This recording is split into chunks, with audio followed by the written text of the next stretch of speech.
Hello and welcome back to the channel. Welcome back to Ryan. As always, we take way too long to be getting these videos done, but today we're not doing Bruce Springsteen, we're not doing David Bowie, we're doing Guns N' Roses, as you can see behind Ryan there. Which was we were just talking off air how different this is to what we usually do. I think I was the one who had the idea of just like, why not? There's only 6 albums. Yeah. Be an interesting discussion, and I'm sure it will be. So, what was your familiarity going in with Guns N' Roses? Well, in terms of albums, I just knew the debut, Appetite for Destruction. And yeah, when I was getting into music, I was listening to these big bands like Guns N' Roses, absolute mega bands, like their Spotify top songs, like over a billion plays. So huge band. So I listened to their debut album, some of their classic songs on the Use Your Illusion albums. So I was fairly familiar with them. Um, But yeah, they've never been a favorite. Like more recently, I've not listened to them too much. So it's good to go back. And I go back to when I first started getting into that music and was listening to AC/DC, Queen, bands like that. It's good to go back and see what I think of them now and where I'd kind of rank them as a band. Yeah, I mean, it's a bit different for me. I only knew this might surprise some people. I only knew 3 songs from Guns N' Roses, being the big 3 singles on Appetite for Destruction, Sweet Child of Mine, Paradise City, and Welcome to the Jungle. I have differing opinions on those songs. I don't think they're all at the same level, and we'll get to that. And I just kind of thought it would be an interesting video because, Appetite is one of those classic albums where, depending who you ask, you see people put it as like a 10 out of 10 all-time classic. You see people be like, it's overrated. It's just like very meat and potatoes rock. And then the rest of their discography is such a mystery to me. The fact they had an album called The Spaghetti Incident had me intrigued. Yeah. So yeah, 6 albums were including The Spaghetti Incident, the covers album. Ryan, how about you go first? Yeah, I'm happy to go first. Um, so my number 6, their newest album, Chinese Democracy, in 2008. I've got this one as a 3 out of 10. So that's low. That's bad.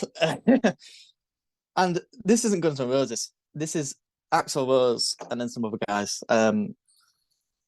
It's just totally not Guns N' Roses. I was like, because in my head I was listening to the album and I was like, Slash's guitar. Not only the guitar tone sounds bad, it's so loud. It's kind of that modern style production, like a Linkin Park. It sounds like their guitars more, which doesn't work with Guns N' Roses at all. And I was like, Slash is so bad on this guitar, but it's not Slash. So that kind of sums up, doesn't it? Really. Um, yeah, and the vocals at times bad, really bad vocals at times. His lower end kind of vocals are okay. I don't mind it. Obviously, he's aged and he's done loads of drugs and stuff like that. But when he tries to hit them high notes, the vocals really get rough. Um, if the world, Squares, and just loads of them. They're the main two. I think really bad vocals on them. A couple okay songs. Better's okay. Title track's okay, but yeah, bit of a money grab. It's not proper Guns N' Roses. He should have done a solo album or anything but this. 3 out of 10. Starting very low. That's the lowest you've gone, apart from Weezer, right? Um, Yeah, Ratitude was lower. yeah. Well, I'm at the same score, but it's a different album at the bottom for Ooh. me. The Spaghetti Incident? Question mark. I'll be honest, straight up, this discography was torture. It was so bad. And we're not getting, the next couple after this are not that much better than the Spaghetti Incident, to be honest. I mean, since I don't have you as a song, because these are covers, obviously, is pretty good. But oh my god, Axl Rose, especially starting with the Use Your Illusion albums, his vocal delivery is like nails on a chalkboard. It's so like breathy, and he's like so over the top, and it just drives me nuts. And that song is a big example of that. I actually think this is one of the worst vocal albums I've ever heard. You got Axel doing his horrible over the top thing. You got Duff McKagan being the most boring, awful singer ever. You get Michael Monroe be a guest singer on Ain't It Fun. So out of place, piss poor. Down on the Farm is somehow not the worst Guns N' Roses song. I'll get to the worst Guns N' Roses song. But that fake English accent Axel puts on is so bad. Human Being as well, terrible vocals, made me want to bash my head against the wall. This album, it kind of gives me like drugged up ADHD vibes, There's like just so much. There's like they can't just settle and do a straight cover. Like there's what song was it that has the kazoo as the outro of the song? I'm like, why? Why are you doing it? They do a cover of Raw Power where he starts off by saying, "Yo, Ig, check this out." I hope Iggy Pop never had to hear that song. They also do Butte McCain by T-Rex, which then has a coda. Axel just screams, "I want to fuck you" over and over and over again. It's just like at the end of Hair of the Dog, they just play the paperback writer riff. Why? It's so. I'm giving this album too much commentary because it doesn't deserve it. It's like wanting to be punk, it's wanting to be cool and edgy, and it falls flat on its face. It gets a 3 because the songs are not Guns N' Roses songs, and the songs are mostly decent, It's just they're like the worst versions of those songs that you could imagine. So, yeah, great album name, really funny album name, but yeah, great isn't so bad that it's great. But 3 out of 10 for the Spaghetti Incident.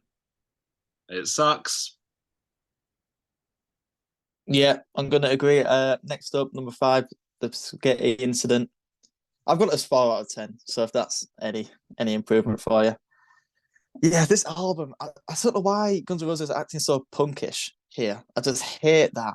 A lot of punk cover songs, and just it's so loud. The guitars and everything is so loud. The vocals are so loud, just screaming. Not good vocals, not a good album. Yeah, it's just a totally pointless release. We didn't need any of these covers, and Guns N' Roses don't do any of them justice, really. They don't, like with the other covers on the Use Your Illusion albums, they make it their own, you know what I mean? Big ballad, but they're just it's absolutely amateur playing and sound. It's really embarrassing stuff. I think the first song, Since I Don't Have You, is a good song, decent cover, but yeah, other than that, it's really mediocre stuff. And it ends, I don't care about you.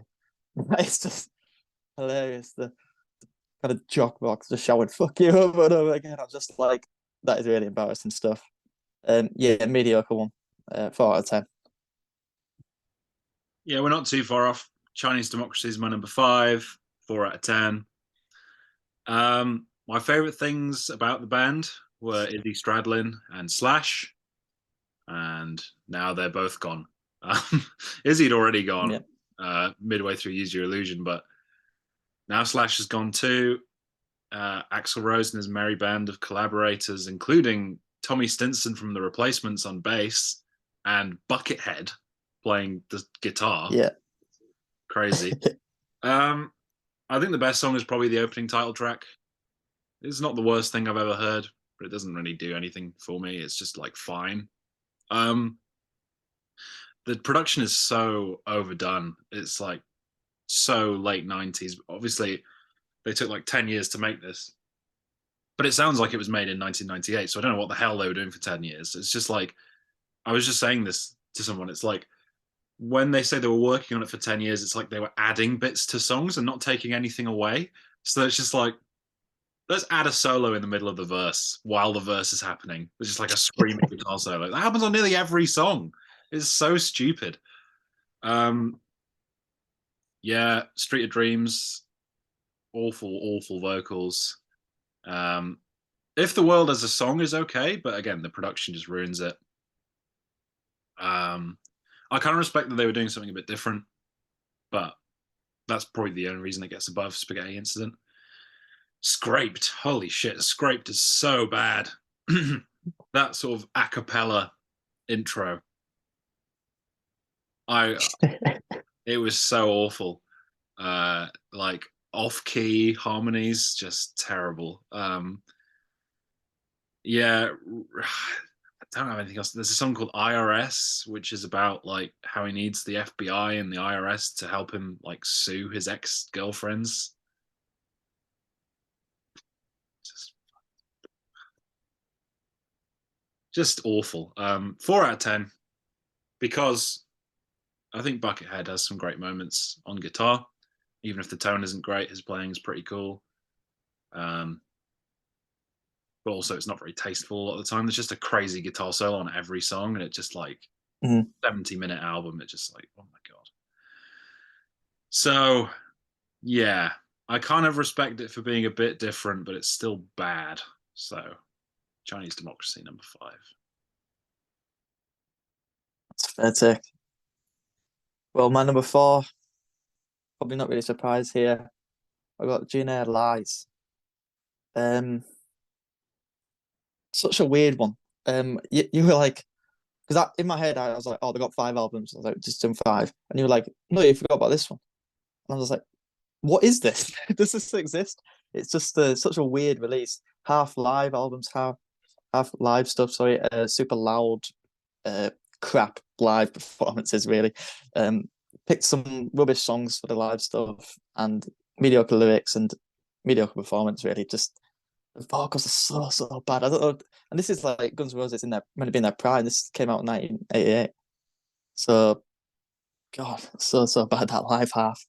And the acoustic harp is okay. It's obviously got Patience, which I think is a pretty great song. It's good for Guns N' Roses. And the rest of it's just okay. It's got One in a Million, which has some absolutely shocking lyrics. Unbelievable, really. The song wouldn't be that bad if it wasn't for the lyrics, which are pretty shocking. And yeah, just a totally weird release. It doesn't make sense. I don't know what it is. It's got Patience.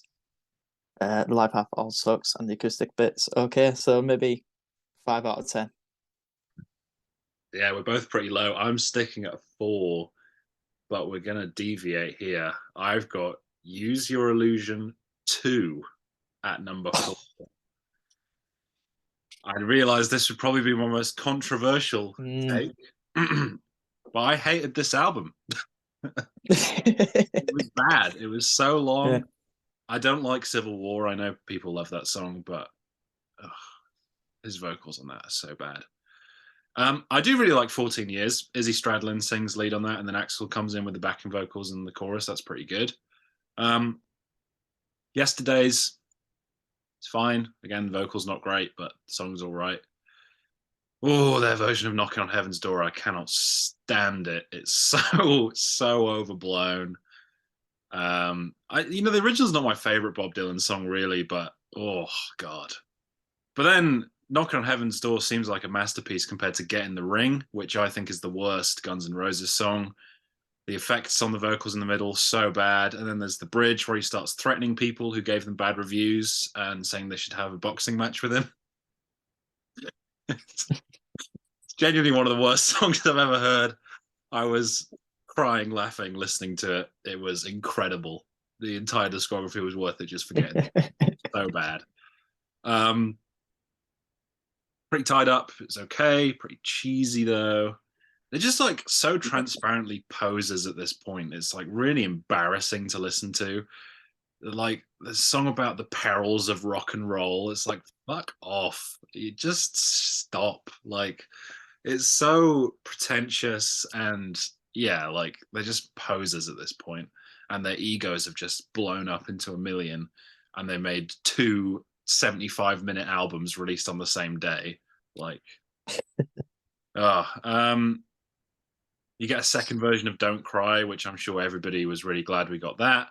And My World to close the album, which somehow isn't the worst song on the album. Somehow Get in the Ring is worse, but it's still like a 1 out of 10 song. It's like, so those Get in the Ring and My World are like the worst songs in the entire discography, and then the rest of the album is just so long and so blech, like just bland. So it's probably my least favorite of the albums to listen to, but it's like objectively better than Spaghetti Incident and Chinese Democracy. So I put it at number 4. I hate it. 4 out of 10. Well, that was a really good review. Well, we are changing opinion a little bit here. I actually started to kind of enjoy listening to the albums at this point. So I'm up to a 7 out of 10, and I've got Use Your Illusion 1 as my number 3. Yeah, there's the obvious. This album is way too long. It's exhausting to listen to, but I managed to get a lot out of it, which I could at least enjoy. Right Next Door to Hell, fast rocker that works for me. It's good, really good start. Dust and Bones, it's got a great rhythm section. It's a good one. I like the Living Let Die cover personally. I like when they use the piano and Axel's vocals are not as screamy. I guess I think that works for me more. Duck Cry's great, so it's a strong start, and then you get a couple fillers. Back of Bitch, like that kind of jock rock thing again. They sometimes do that thing where that's cool or hard, like Get in the Ring. Nah, doesn't work for me. But yeah, there's good stuff. Double Talking Jive's good. Obviously got November Rain on here, which once again got the piano out. Brilliant intro, just brilliant song overall, absolutely brilliant. And the album could end there, really. Maybe take a couple. It goes on for a long time. And then ending with Coma, which is about 10 minutes long. It's just a lot to take in. But Coma's not a bad song, and yeah, overall there's quite a bit of filler here. Perfect Crime, You Ain't the First filler. Bad Apples is filler. But overall, 7 out of 10. It's not bad. Interesting review. I've got that album at number 3, Use Your Illusion 1, at a 6. So I skipped 5. It's fine. Right Next Door to Hell, really good way to open, really heavy song. Really cool. Dust and Bones. It's fine. Do not like the cover of Live and Let Die. Axel's voice is just insufferable on that. Don't Cry, I think is a pretty good song. I don't love it like some people do. I think my highlight of the song is the guitar solo. Really good. One of the best solos in the discography. I actually really like You Ain't the First quite a lot, so I don't think it's filler at all. But then you get like Bad Obsession, which just straight up takes the melody from Life During Wartime by Talking Heads. It's like so ugh. Back Off Bitch, yeah, it's probably the best of their like you said like jock rock songs. It's kind of cool. Another guitar highlight for sure. And then you get November Rain, which is a song that's way too good to be on this album. Like, it is an incredible song, and it stands above everything else. Not just from this album, but everything else they would do after this album as well. The song might be better with a different lead singer, but Axel does okay on it. You get Alice Cooper's contribution to The Garden, which is really bad. Don't Damn Me, more great guitar work. I do feel like they definitely, there's a bit more, even though these were released on the same day and they were done in the same sessions, the songs on this album feel a bit more inspired and like there's a bit more energy in the room. And then, yeah, Coma's a kind of blah closer. Obviously, I've put GNR Lies above it, and that's because GNR Lies is half an hour long, and this album isn't. 6 out of 10 for Use Your Illusion 1. It's fine. There are some great songs, Yeah, but there's too much of it. fair enough, fair enough. Well, number 2, no surprises here. I've got Use Your Illusion. Number 2, Yeah, more or less these two are joint second or joint third, whatever. It's a 7 out of 10 once again. I really like Civil War. I know you said you were a big fan of it. I think it's an absolute really good ballad. Um, really, really kind of heavy metal ballad. One of the heaviest towards the end stuff. I like the intro and all that song. Slash brilliant guitar on that one. 14 years, yeah, big fan of that one. Um, Yesterday, once again, yeah, another good strong start, and the Bob Dylan cover, of course, knocking on heaven's door. For me, I like this one. I do. Do I like it as much as Bob Dylan's version? No. But like you say, it's not even my favorite Bob Dylan song, so I don't mind too much. And I probably have heard this one before I heard the Bob Dylan one, which probably helps to me liking it. Just a lot of power, uses the lyrics differently to Bob's version. So that works for me. I think that's a good song. Get in the Ring, however, is not. So I've got to agree that is embarrassing. Funny, it is funny to listen to. Um, but yeah, once again, try and act hard.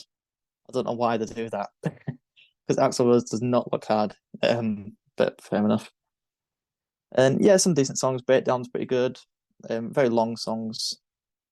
Strange is good. You Could Be Mine's good. Yeah, and Don't Cry with the alternative lyrics. It's cheating because Don't Cry's a good song, but just change the lyrics, so it's definitely cheating. But yeah, that version's not as good. And My World is absolutely horrendous. Can't listen to it. At least Get in the Ring's funny because it's so bad. My World is unlistenable. So you can just end the album at 13 songs, and that works for me. Yeah, 7 out of 10, on par with Use Illusion 1, really. Yeah, who wanted to hear Axl Rose rapping, man? So, my number two is Gin Our Lies, 6 out of 10. It's fine. It's really lazy. I'll admit that. But again, half an hour. There's a win for me. Definitely the laziest follow up to a massive album ever that I know of. Like, I'm definitely a lot higher on the live EP than you are. Um, I don't like all the songs, but I don't necessarily agree. I think the vocals sound pretty good, especially compared to how Axel would sound later. Move to the City, it's a great riff, cool horns on it. Um, but yeah, the live side's fine. It's good energy. Um, and then you get the second side of acoustic songs, which marks something completely new for the band. Which they would definitely explore more later on. Patience, definitely far and away the best song. Great, like 6 minutes, doesn't like outstay its welcome. Cool outro. But then the rest of the acoustic songs is where it kind of loses me. Um, you got I Used to Love Her, which is like their attempt at like I don't know, like Tom Waits, Nick Cave, like singing about murder. They're not quite as good songwriters as Tom Waits and Nick Cave, not quite. And then like using an alternate take of "You're Crazy." It's just so lazy. It's yeah, it, 1 in a million. You're right. Very pretentious, overlong. Axel trying to put the world to rights. I'd say the live EP is pretty good. Patience is awesome. The album is short, so it gets to number two, 6 out of 10. I just find it hilarious how I hope I made half an hour is enough to get it to number two. That's more or less it. Hopefully you're a lot better on this album. Number one, Appetite for Destruction, 8 out of 10. Which is a decent rating for the album, but obviously some people, like you say, would have it as 5-star classic. Not for me. Guns N' Roses is not a 5-star classic band, far from it. But yeah, it's still the highest selling debut of all time. So that's big, and it's got some huge songs here that everyone will know, um, whether you want to or not. Um, but yeah, I think the band sound great here. It's kind of for me, it just sums up kind of 80s hair metal, kind of sex, drugs, and rock and roll kind of scene. Um, So it's pretty cool kind of album, I think. And yeah, there's loads of good stuff. Walk in the Jungle, World Deserved classic. I really like It's So Easy. Kind of different style, low vocals on that one. That's cool. Night Train's great. Mr. Brownstone's awesome. Paradise City, of course. My Michelle. Sweet Child of Mine. Well deserved classic. Brilliant riff, brilliant vocal. And overall, I think this album's a lot of fun to listen to. Like I say, it's that 80s rock and roll, cool dude style. Rocket Queen, bit overrated for me. But yeah, I think overall, the band are really tight on here. The guitars are absolutely awesome. Loads of great moments. I enjoyed listening to it from start to finish. Like unlike not really didn't really with any of the other albums. So yeah, does it deserve to be this massive, massive album? Classic? I don't know, but it's worth listening to if you're a fan of music, and yeah, I enjoyed it. Obviously, Appetite for Destruction is my number one. And I do have it as an 8 out of 10. I think it's very good. One of my biggest blind spots in the 80s going into this in terms of big albums. So I was glad to check it off the list. Welcome to the Jungle, really strong opener. Definitely grown on me listening to it more closely for this exercise. I probably would have said it was all right before. Now I think it's a pretty great song. Really cool hooks in that song. There's like 3 different really catchy bits. It's So Easy. I don't like the hook, but the rest of the song is pretty good. The verses are nice. Night Train's so awesome. So much cool attitude. Some of the best guitar you're going to find. I think actually Izzy Stradlin plays lead guitar in that song. I might be wrong. I think it's that one. Out to Get Me has some catchy riffs. Mr. Brownstone, really instantly memorable. Great percussion, cool feel to it. Sort of glammy, that song. I really don't like Paradise City. Really don't like it. I feel like most people who don't like Guns N' Roses don't like that song, so that kind of checks out. Even though I like this album, that's probably one of my least favorite songs on it. My Michelle is pretty awesome, pretty relentless hook. Think About You combines this like punky hard rock and then that acoustic guitar that comes in the chorus, really cool. You Said It, Sweet Child of Mine, all-time classic. It was the song that basically made me think, maybe I should do the Guns N' Roses discography. So I kind of blame that for a lot of what's happened here today. The riff never gets old, though. That riff is just timeless. Oh yeah, You're Crazy, another pretty relentless track. There's not really much respite on this album. It just goes and goes and goes. And, for a lot of people, that would probably be a good thing. And I don't know, maybe if you give me a couple of the style of ballads that they do later on the album, it maybe pace it a little bit better and get it up to a 9, maybe. I think this is a strong 8, actually. I do think this is a great album. I think it's worthy of how people talk about it. It's not the Axl Rose show. There's definitely a band feel. Some great bass lines from Duff as well. Obviously, Izzy Stradlin and Slash, great guitarists. Izzy's rhythm really is a backboard, and Slash has some wild solos on this. I agree with you on Rocket Queen. Very overrated. Not the best closer. And yeah, to be honest, I would probably like the album more if it was all I heard. Because doing this whole I just do not want to listen to Axl Rose's voice ever again. So maybe it's tainted a little bit by that, but I have to just take a step back and be like, yeah, it is a classic hard rock album. It deserves its reputation. It is a classic. And you see it on all these like Rolling Stone top 500 albums and 1001 albums you need to hear before you die. This kind of thing I've referenced a few times on these videos, and I do think it's deserving of that.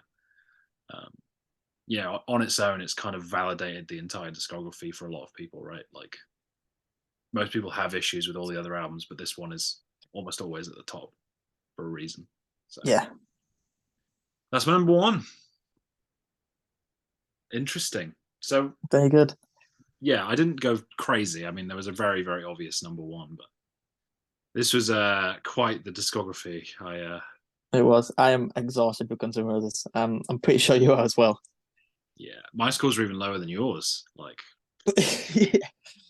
it's I got some enjoyment out of the Use Your Illusion albums, which you didn't really. No, especially not two. No. But you know, it's kind of an interesting thing because there's only 6 albums. Obviously, 3 of them are double albums, so you got to take that into account. But you know, we did 16 Weezer albums, and even like after we did that, I was still listening to my top Weezer songs, and I wasn't sick of them. Oh yeah, Like yeah, after this, even my like, apart from maybe like top 3 songs, I do not want to hear any of these songs again. that's it. That's it.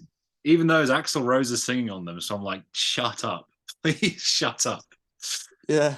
It's definitely the worst discography I've done on the channel because like Pretenders, there were more albums, but none of them were as bad as the Spaghetti Incident. And then Weezer had the lower lows, but there were like 4 or 5 albums that I really, really liked. So Yeah. it's kind of worst of both worlds.